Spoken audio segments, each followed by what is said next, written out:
first working prototype of the one laptop per child project. Yes, that is correct. And what's in it?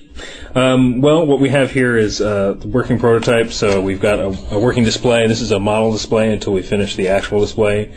In behind the display, you can actually feel the main board that we're going to actually use. And this is one of the test boards, but it is the electronics. It's very close to the final board we're going to use, so it's a real live demo.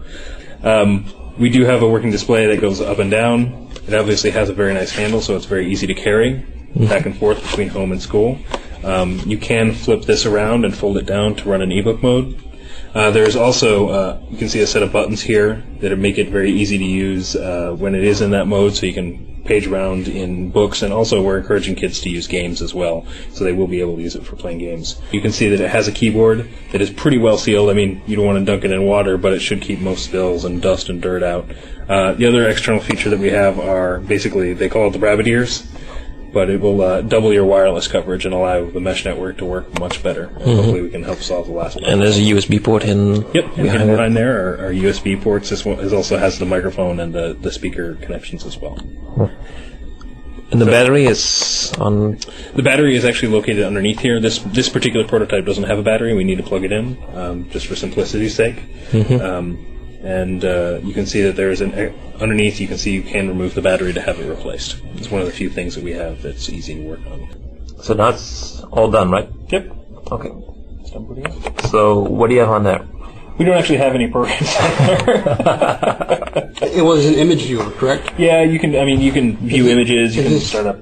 Is this... You can double click on it. Double click, not single click. Yeah, on that one it is. It's going.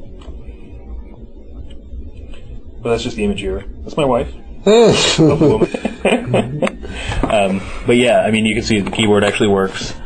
You can jump out, and you can get a sense of the keyboard as well. We have the thing is that it's got a gigabyte right there right now. But what they did was they just took out a lot of programs. But we've taken out a lot of the underlying operating system that you don't need, and we've got it down to a couple hundred meg now, 250 meg or so. Oh, and you're aiming to cut that in half.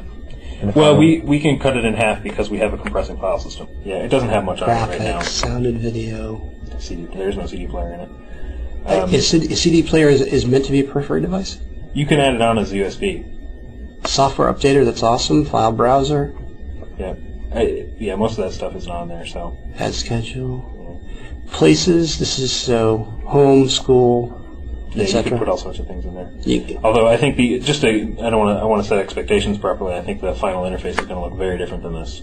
Or some kind of an API toolkit or SDK. Yeah, we'll have that. You'll have an SDK with it for schools to build applications. Yep.